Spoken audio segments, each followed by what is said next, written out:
Tonight, the season ends. And I've been wanting to do this video for a while, and I thought, I'll wait till playoffs are over. But you know what? Whatever happens tonight, that in my eyes is the biggest story of the season. Whoever wins the cup. So, I'm recording this before the Game 7 because we don't know what's going to happen there. And I just want to look back on the year that was. The previous 12 months. And I wanted to do a top 10 stories. And I started looking and I'm like, I think this is going to be top 20. And I know I'm going to exclude things that people want to see in here. Skinner scoring 40 didn't make the top 20. And the Hughes-Kakko debate about who's going to end up going number one overall, for me, didn't fulfill that. And last year's draft I don't have in here either.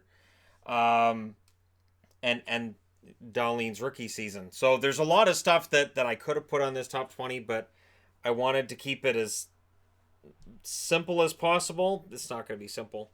And I do not have this planned out. So I'm gonna go through from 20 to number 20, and this kind of had to be on here. Seattle. Seattle Sockeyes, Kraken, Grunge, whatever. They're joining the NHL in 2 years. The fact that they were announced, kind of big news. It's only at 20 because they're not on their way in. Once they're actually hiring GMs and we're looking at who their players are going to be, they'll start climbing up charts. Not probably next year, but probably the year after. So anyways, yeah, a lot of stuff with Seattle. They're redoing the whole building. They're just leaving the roof because that they have to. It's a historical landmark. And the whole building on the inside is going to get changed. So Seattle, for me, that's number 20. That's fine. I can do that. Number 19. And again, I'm looking at this. I'm going, well, what's the big news? No, that's higher than that. Yeah, I'll go with this one.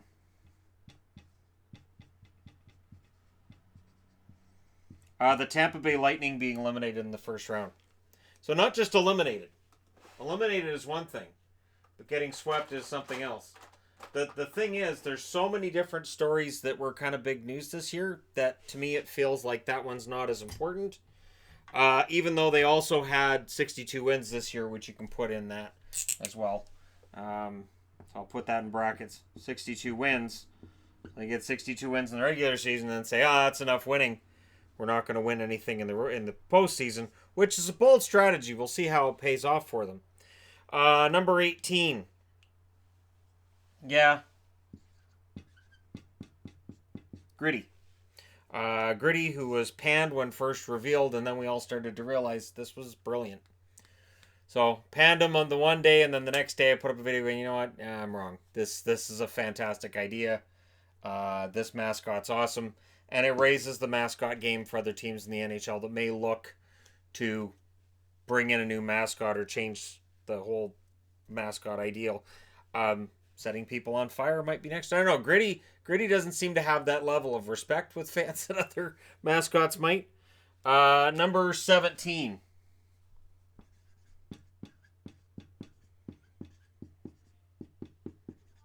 The St. Louis Blues were last in January. Went on a pretty incredible run. And now have themselves in Game 7 of Stanley Cup Finals. Pretty amazing story. Absolutely amazing story. I'm going to say, too, Tuukka Rask is not on this list of top 20. Great playoff story, absolutely. Is he going to win the Conn Smythe? Highly likely. That being said, I wouldn't put that ahead of Seattle getting an NHL team. So that's kind of the dividing line there. So, yeah. The Blues being last in January, though, and going on this incredible run that's led them to Game 7 of the Stanley Cup Final, that's pretty fantastic. So, all right, number 16.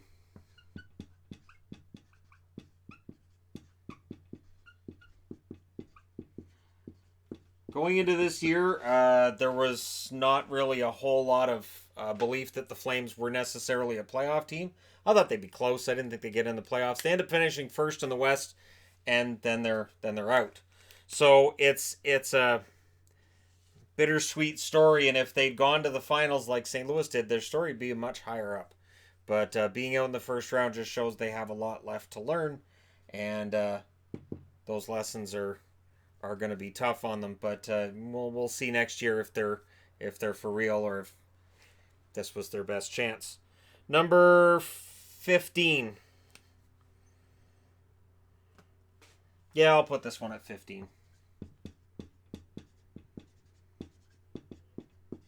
The William Nylander story became a real nuisance by the time it finally finished, with him signing a contract, but the holdout, the contract, and the potential waves that it creates with restricted free agents this summer. They may look at him and see a cautionary tale if they look at his production after signing that contract, or they might look and say, hey, he got the money he wanted, so I can sit out too and get the money I want. So could go either way with that. It'll be interesting to see this summer if we find another player willing to hold out, or if Nylander does become a cautionary tale. Number 14.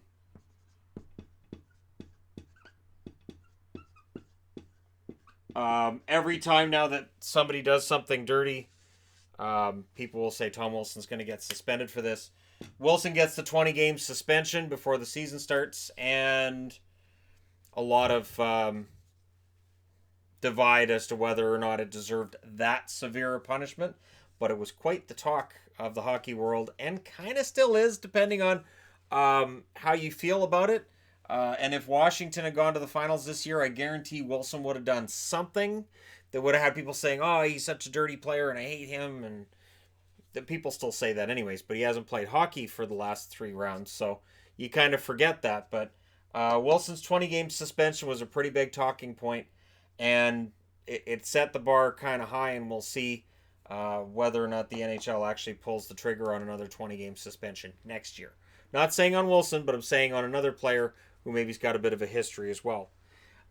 Speaking of which, and I want to say the Nazem Kadri being suspended for the Leafs is not in the top 20, and I again, there were a lot of stories this year. Number 13.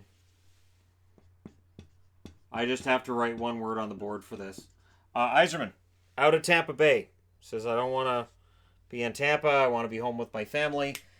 And now he's the general manager in Detroit. And by extension, Ken Holland becomes part of that because Holland moves on to go somewhere else. But we'll get to that part of it because that's a story as well this year.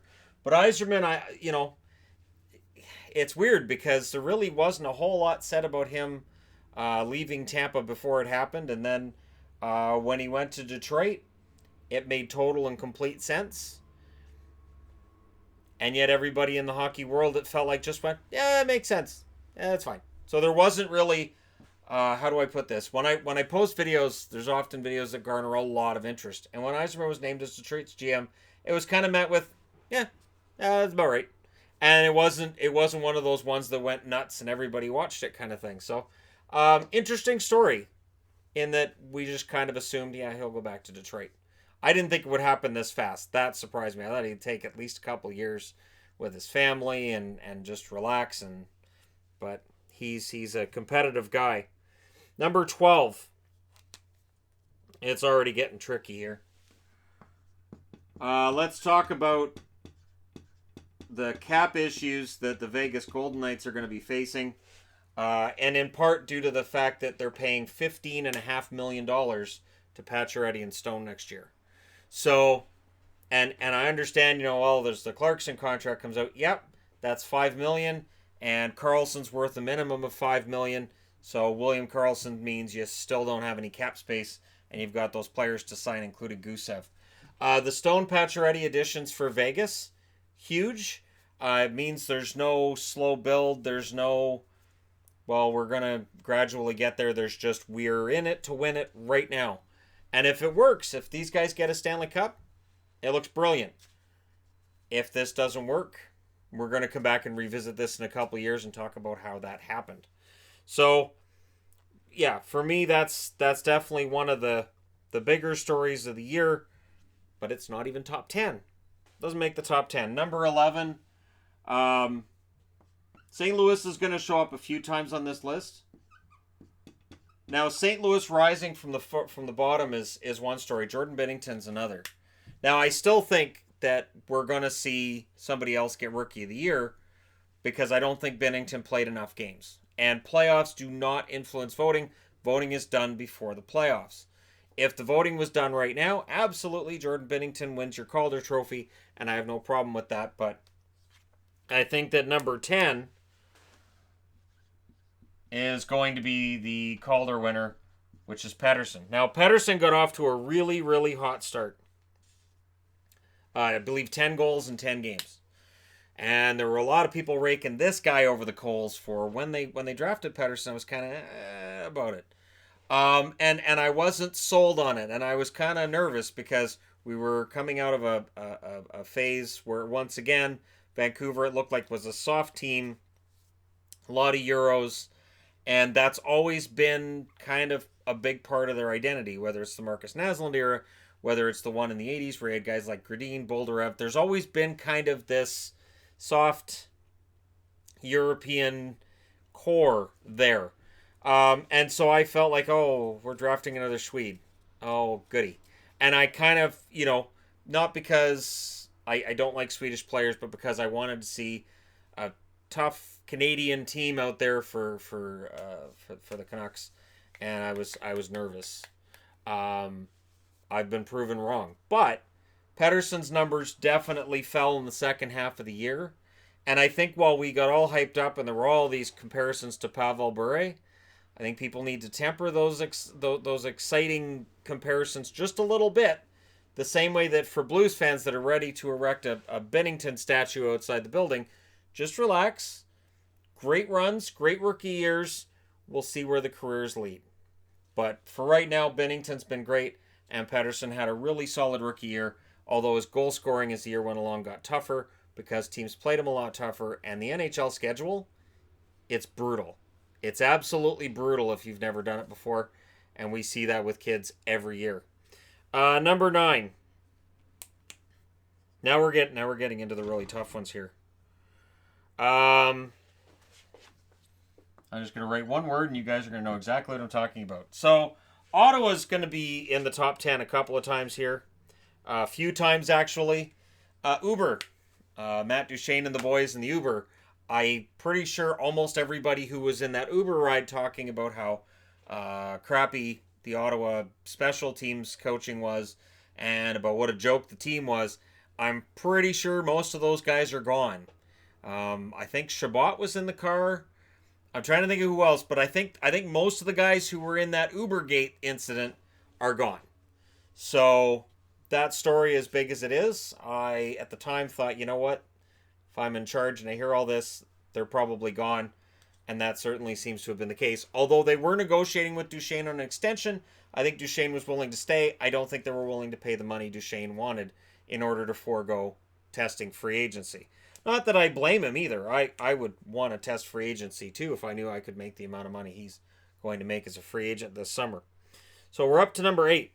1, 2, 3, 4, 5, 6. Yeah. All right. Yeah, we got the numbers. We're good. I don't need to start over and do another take. Number 8. I mentioned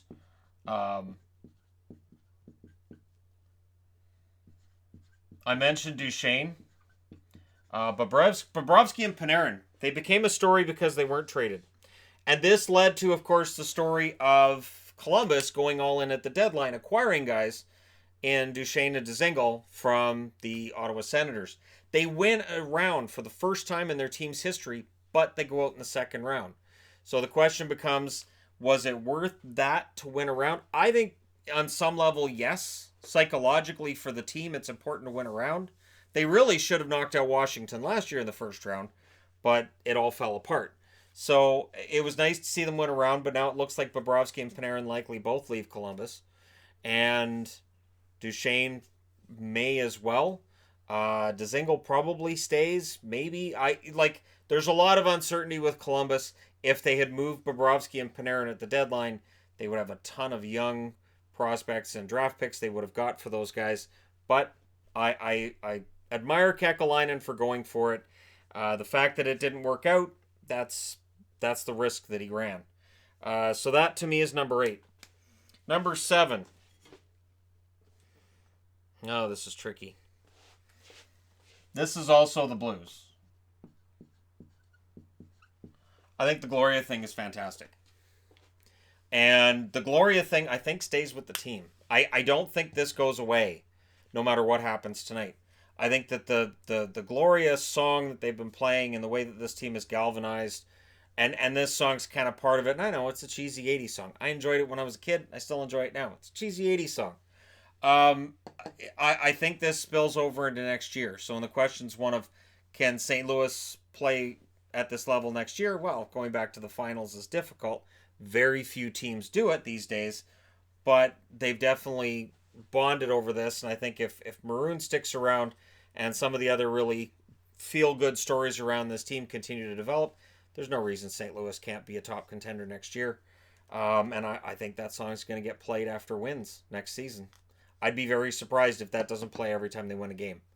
And while I'm throwing that out there, I'm very glad the Blues use When the Saints Go Marching In when they score a goal, because it's not obnoxious. There are teams that have obnoxious goal horns and goal songs, and that's not one of them. So excellent for the Blues, and so that's why they're on the board a few times.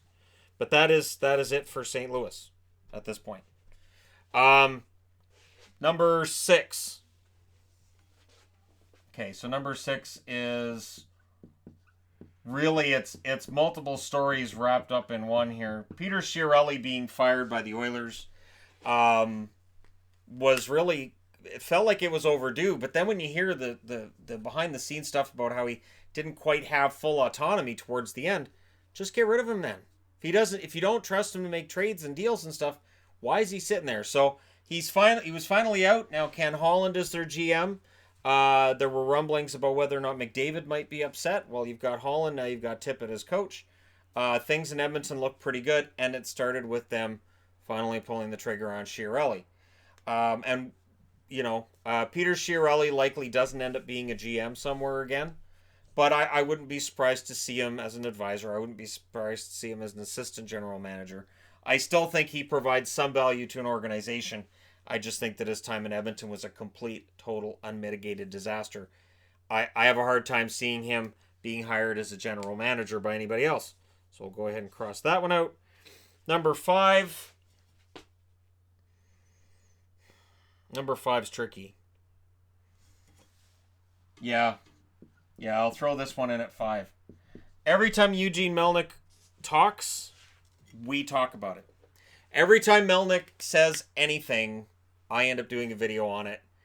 And Melnyk is, he's the gift keeps on giving.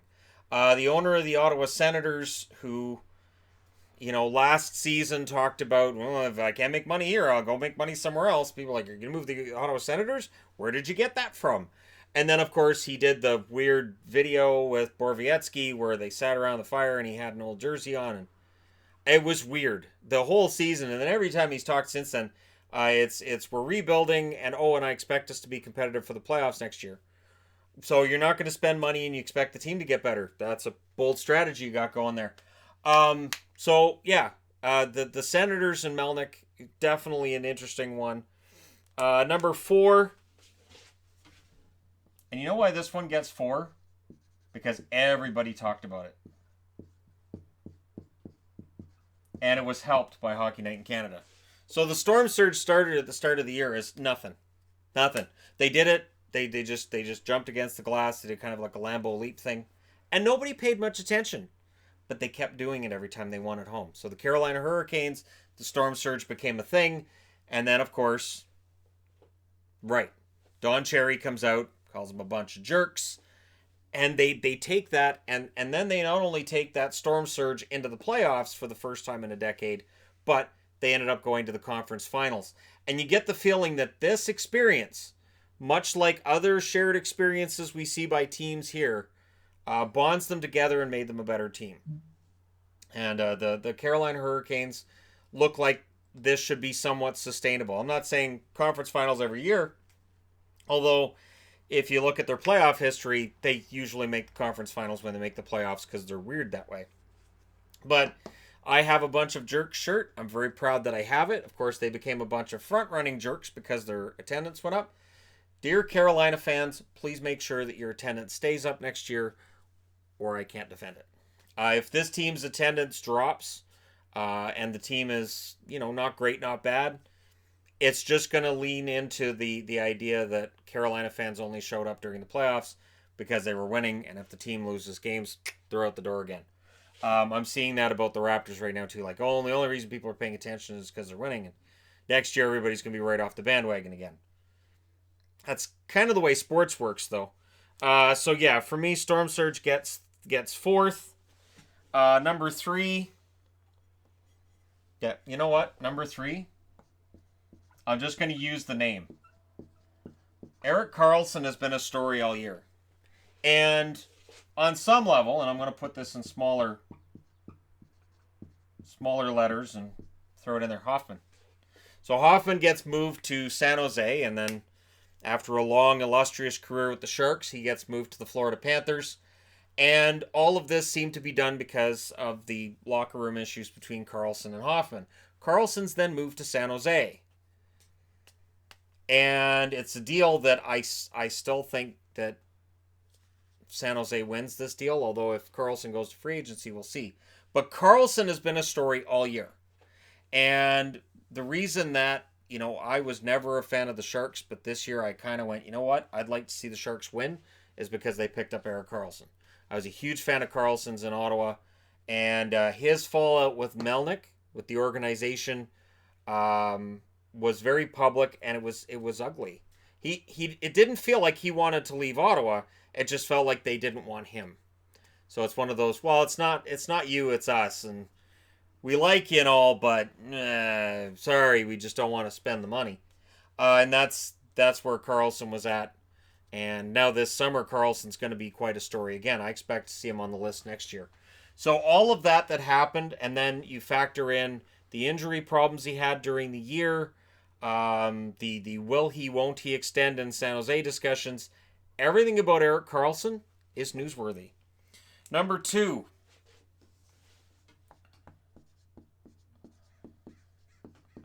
Everything John Tavares did this year made news. So that's why I'm wearing a Tavares jersey.